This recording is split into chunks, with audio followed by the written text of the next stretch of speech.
We're back. Did you guys miss us? It's Bill, Wendy, and Jonathan with Carolina Capital Management. So we're again going to be talking about the numbers this month, and we're going to do a little overview on numbers when it comes to fund investing right after this. Woohoo!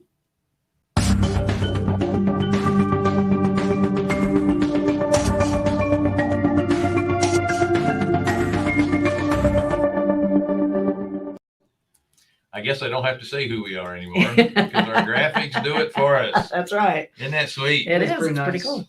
Thank you so much for joining us on the Passive Accredited Investor Show. We are Carolina Capital Management. We are lenders in the Southeast for real estate investors. If you're interested in borrowing money, go to carolinahardmoney.com and click on the Apply Now tab. If you're a passive investor looking for passive returns, click on the Accredited Investor tab. Don't forget to like, share, subscribe, hit the bell, and don't forget to sign up with Wednesdays with Wendy. I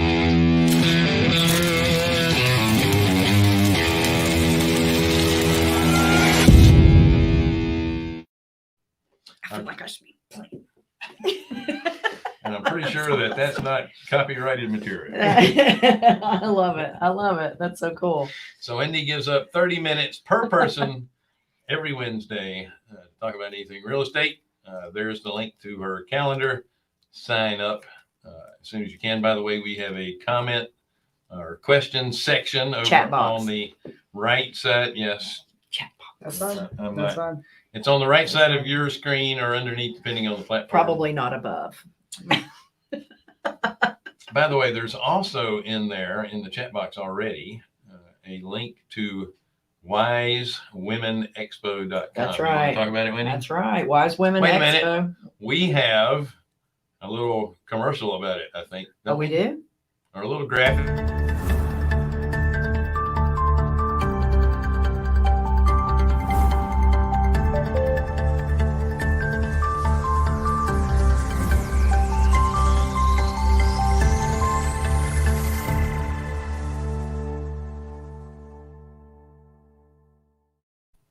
Awesome. It is a virtual. In fact, what's so cool about this, Tracy Rui and her husband Fred are the ones who started this virtual lessons,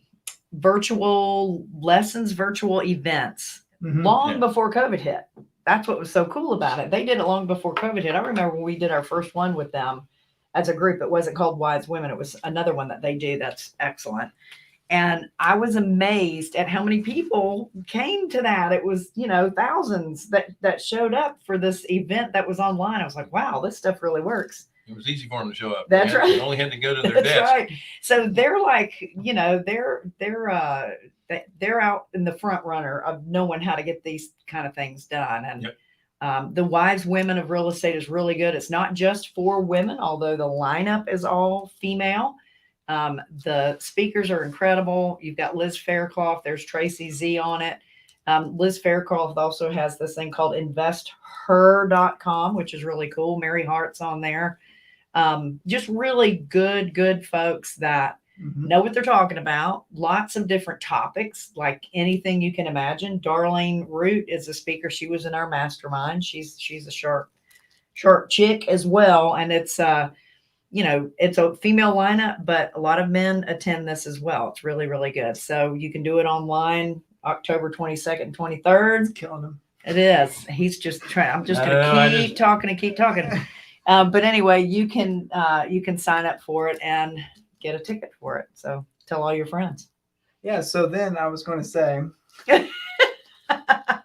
if you think you have nothing to learn that you like from or anything, these women are phenomenal. And I think a lot of males who suffer from probably chauvinism, Pigness. they think they have nothing to learn. And the thing is, like, these women are ahead of the game in so many aspects. Yeah. They are combining different components of real estate and other aspects that you would never think about doing, and they're making them successful. That's right. So it's all while raising children. Yeah.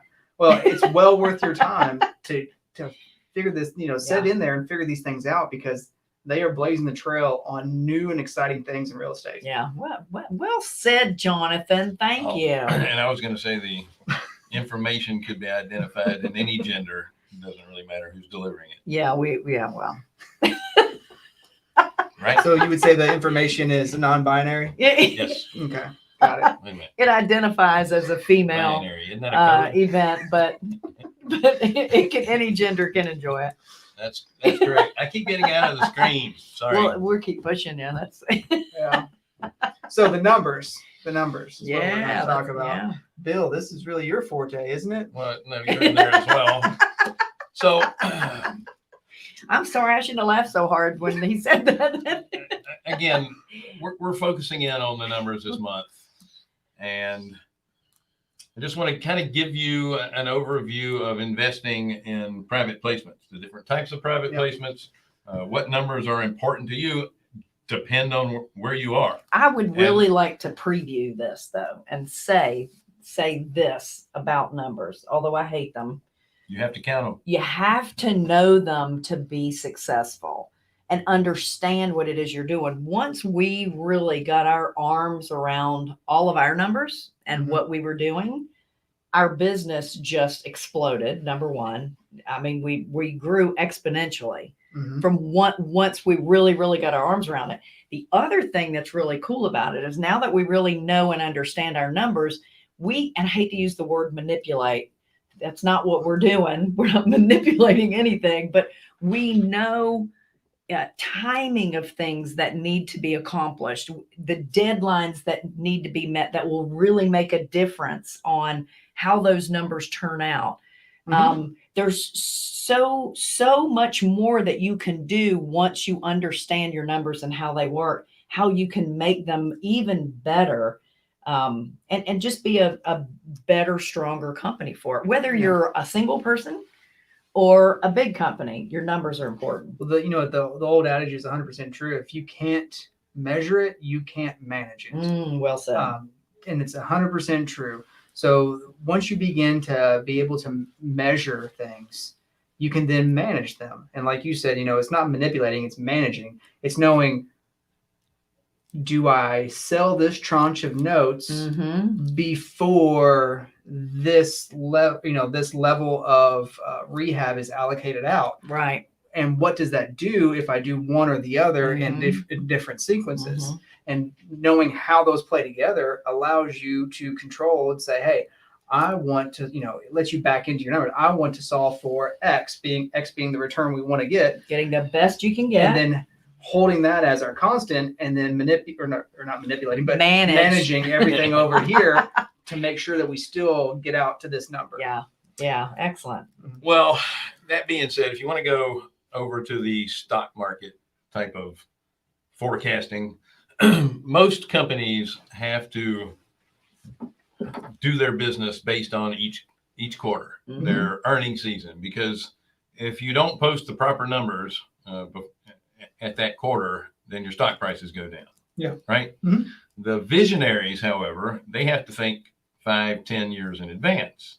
And it's very difficult when you're a publicly traded company to think strategically long term, because it's going to affect your stock price short term. Right. And you have investors out there in the public that get really mad On the short term. on the short term. Yeah. Yeah. But we need to think I know I long-term. congratulated the owners of or the people with Home Depot, because they are one of the companies that think long term, Yeah. and they just say the heck with it. I'm not worried about the short term stock prices. We're thinking long term. Right. And you have to give them credit for that. So you put that back to our fund in particular. If we're doing things, selling loans, selling properties that we own because the loan went bad, and how that is realized within the fund within a quarter, Mhm. you still should think long term, because even though if we don't get it done by the end of the quarter and the numbers show a little bit less, it'll be made up in the next quarter. That's right.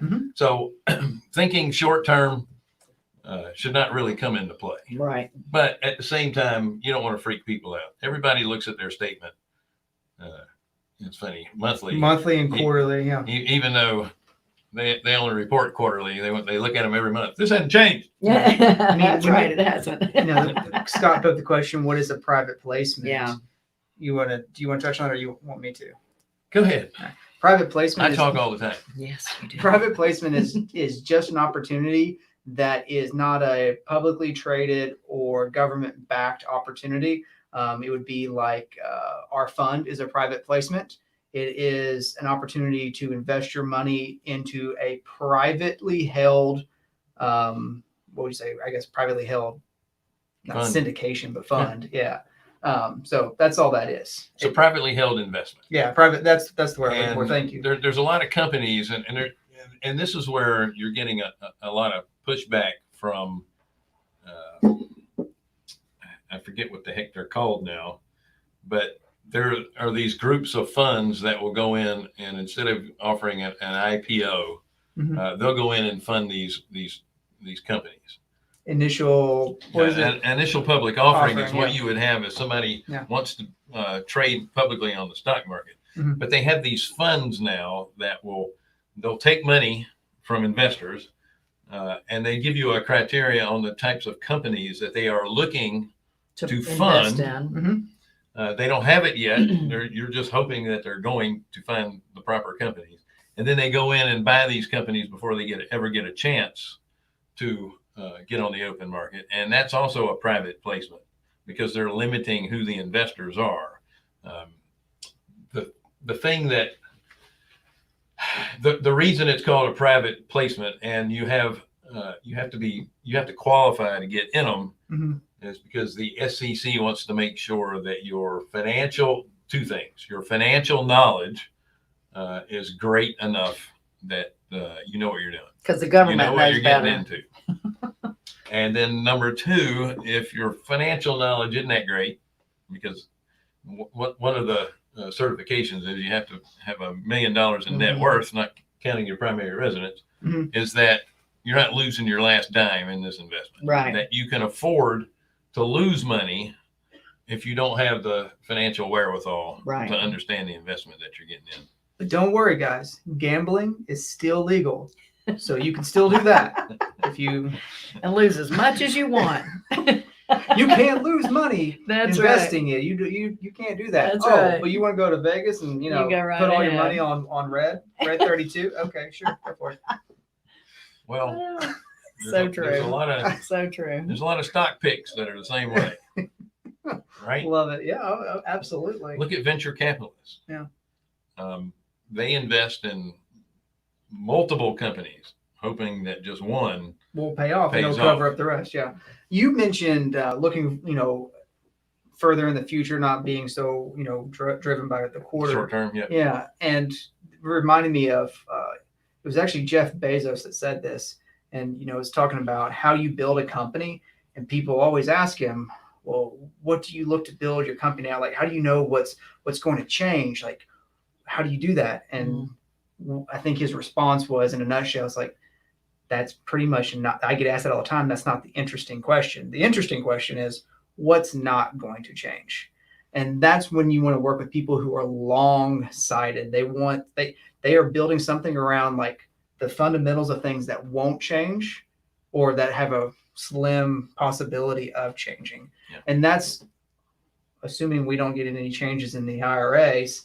That's what we're trying to do here is work around a proven model that changes slightly, but not a whole lot. And you can build a long-term portfolio or income based off of that. Right. And like in our, what we invest in, our fund puts money into, they're short-term loans. So people would say, well, is that long-term thought? Well, yeah, it is, because the way we love our short-term loans, the reason why we love our short-term loans is because we have the ability to right the ship should anything happen outside the market. And gosh, do things happen outside the market? Yes, every day.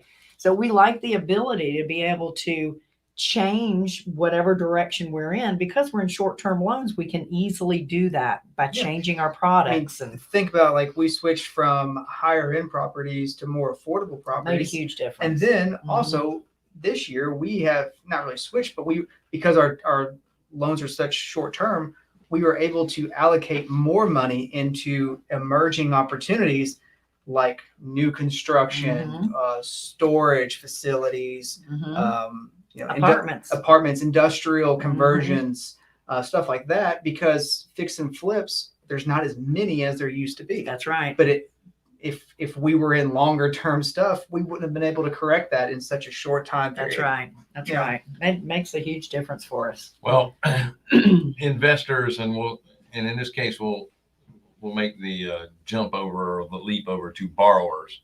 A borrower wants certainty long term, and the problem with the companies are you're locking yourself into a long term contract, Right. where things change over Mhm, time, and you need to mhm. have that flexibility to be able to maneuver based on the new information. That's right. So what banks have done, typically commercial banks, on the commercial side, is that you always had to have a balloon in those loans. Yeah. Or Or an back arm. in the day, because I've been doing mortgages for a long time, back when they first invented electricity. We had a Was that when they were fighting over alternating current We had- versus correct? we didn't have balloon notes. We had call option notes, Yeah. where Every 5 years. or 3. You can Mm. set it up anytime, any way you wanted to. Yeah. But at the end of a certain term, you had the option as the lender to call the note due, modify the note in case the rates went up, or Right. leave it the same. Mm-hmm. Yep. And that way it protected the lender from market changes. Right. And at the same time, you're not really telling the borrower that they have to requalify for the loan. Yeah. Now, again, they still have the option to call it due. I'm not seeing those kind of loans out there anymore. Are No. you? I did one of those about 5 years ago, and that's the last time I've only done one, and it was. Well, I think it's a great tool. And It is. Still should be out It there. is I a don't know great why people tool. aren't using Well, it. they'll probably come back. Well, because everybody's doing what everybody else is doing right now with the non-qualifying lenders out there. They have to compete with each other because those rates are so good. And rates have been falling for so long. I mean, a call option. Now, there's other reasons to do a call option besides just an interest rate adjustment. There's all kinds of things that can happen in the market, but the rates have been going down for so long. I think from the interest rate side, it probably didn't make sense to do a call option. Now that we think the forecast is to go back they're going to up. go back up, I think Mhm. they're probably going to make a lot more sense for a lot of people. But unfortunately, it seems like the lenders that are out there, the big popular strong ones, are the last ones to make the changes. Doesn't it seem that way? It's hard to turn a cruise ship. You're right. Well, here's another You're thing. right. They've been talking about changing the index for the arms for how long? You mean from having it depend on one measurement to another, Yes, because like the from the LIBOR? was manipulated, 10 years ago? Yeah. Yeah. Or maybe even longer than Are they that. still using that? Everyone's still using the LIBOR. Not as an everyone, index. but most, pretty much all. And- Well, most of them. Not all. And Not what's everyone, gonna- but all of Well, them. most of them. They use that, or they'll use Prime. Yeah. One Yeah. or two. My problem with them still using the LIBOR is at some point they're gonna be forced to stop using it. Yeah. And if any notes they currently have in Are place being manipulated. are going to have to change. Yeah. Well, they all have it in there. It's LIBOR or the Okay. the So they- next index that the lender we choose. chooses. Yeah. Right. But yes, it takes them a while. And I know we were supposed to be talking about the numbers in Well, let's do funds. it. Let's still do So, it. It's not too late. Again, when you're looking at a fund, it depends on where you are in your investing, what it is you're looking for. If you're looking for income, are you looking for growth? Are you looking for a tax? Shelter. No, you don't say tax shelters. Credits. There are no tax shelters. If you're looking for tax help, Tax help. if Tax you're looking, offsets. that's exactly what I was going to say. If you're looking for some sort of depreciation word. or write-off to offset other passive income? Or do you have a place to put your self-directed retirement account where the taxes aren't going to be affected? Yeah, and Right. that's another thing that's really Excuse important me. is what kind of cash are you using? Is it real cash?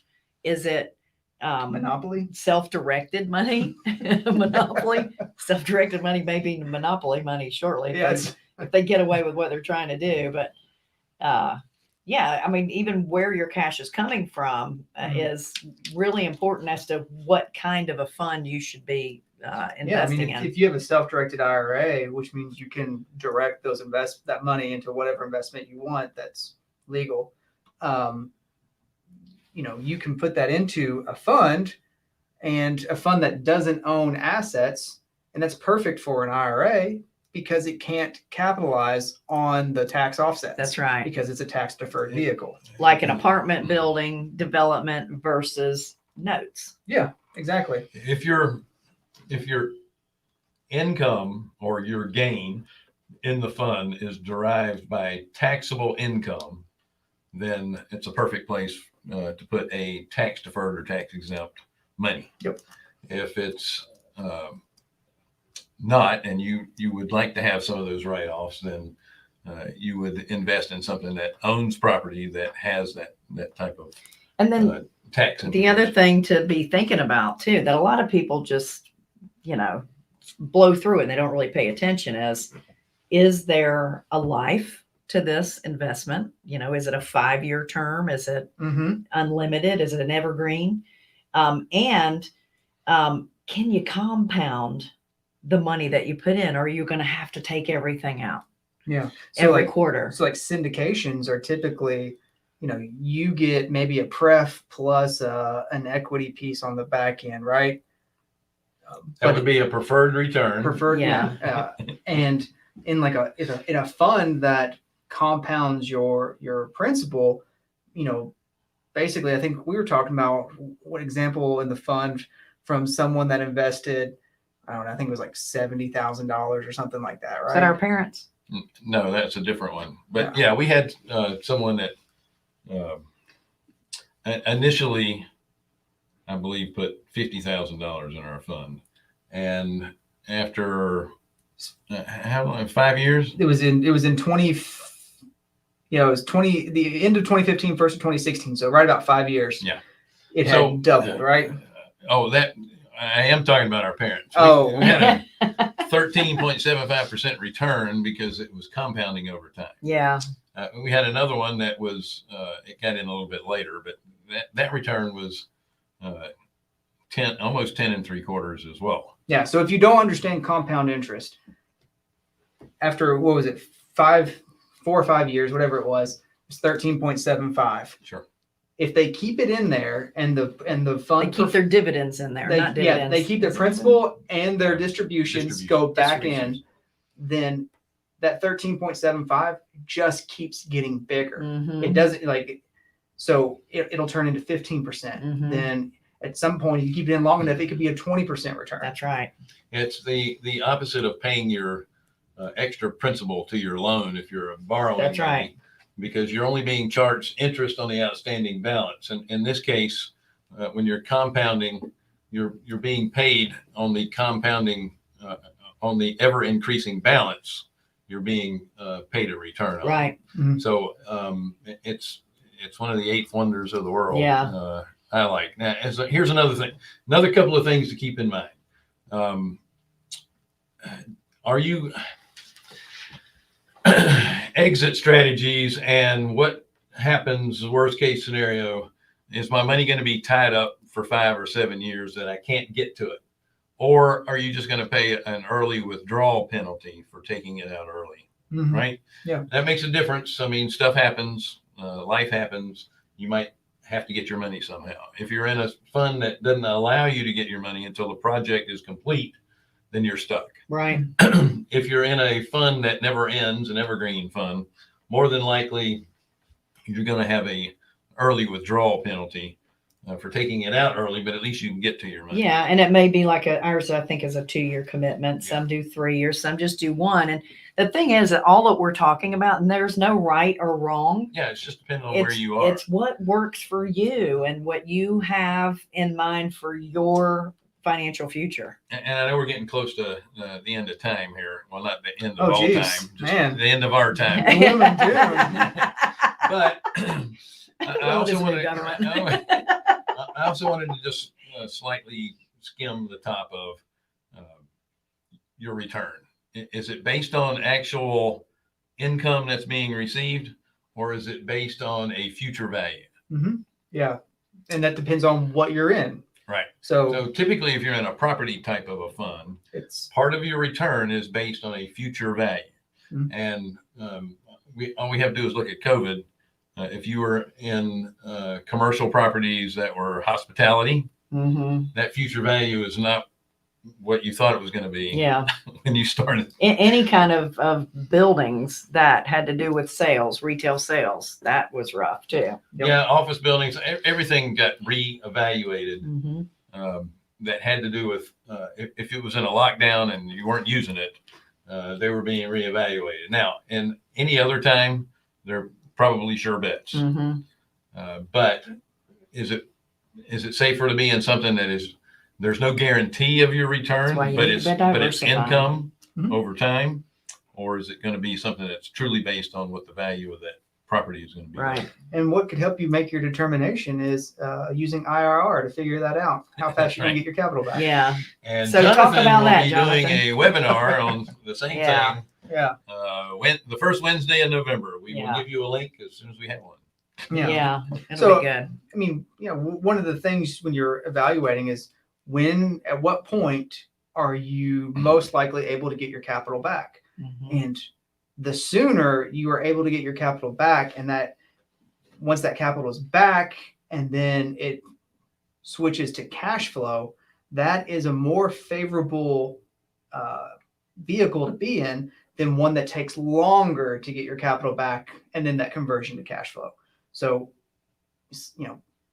you can look at things and probably know off the top of your head, but you can actually quantify it with an IRR function and say, okay, this one is a X, 50, this one a 50%, this is a 24%. The difference between the two would be, more than likely that you're getting your capital back in 2 years as opposed to 4. So, 2 years is probably more favorable than 4. And then you have to say, well, what are those two vehicles invested in? Right. Is this 4-year, secured by assets that will probably not change over time in value? And is this one secured by assets that have historically fluctuated up and down? Well, getting your money back on this one may not outweigh the security of the other one. That's right. So, That's right. yeah, Especially if you're getting that one back on the downside. because you don't know. I mean, because Yeah. it fluctuates. So it's just it's a fun way to evaluate your deals, and you can take that and then you can put it into your portfolio. And let's just say you have 20 different investments, and then you have a weighted average coupon, which is basically your weighted average yield. What is the yield that you're getting from each asset? And then you plug this new one in, and does it increase or decrease that weighted average coupon? If it increases it, then potentially it's something you would like to add into your portfolio. If it decreases it, then you have to make the determination. Is the perceived risk or perceived safety of that asset worth the diminishing weighted average coupon? So it's Yeah, and again, Simple. You go back to time. Let me say it again. You sound like How a car long do starter. you have to recover if things do go bad? Yep, So exactly. the younger you are, the more time you have, obviously. That's right. So We're you living have- on the edge, aren't we, though, Bill? Well, we are living on the edge because we're past our time. Yeah. Okay. Sorry. Well, that and more throughout the month to keep you right on the edge of your seat. And we're gonna have pictures too and stuff, right? Yeah. Excel spreadsheets, things to look at. it's going to be totally whack. Yeah. I love it. Yes, HD photography of spreadsheet. Yeah. All right, listen, you guys have a great rest of your week. It was a pleasure not seeing you. But it was a pleasure seeing you. Yeah. Thank you for joining us Way to build on people the up, Bill. Passive Accredited Investor Show. We are Carolina Capital Management. We are lenders for real estate investors in the Southeast. If you're interested in borrowing money, go to carolinahardmoney.com and click on the Apply Now tab. If you're a passive investor looking for passive returns, click on the Accredited Investor tab. Don't forget to like, share, subscribe, and hit the bell. Sign up for Wednesdays with Wendy, and there's also a link in there for the Wise Women Expo. So click Check that it out. on and go ahead and register for that. Have a great week. See you guys. Thanks.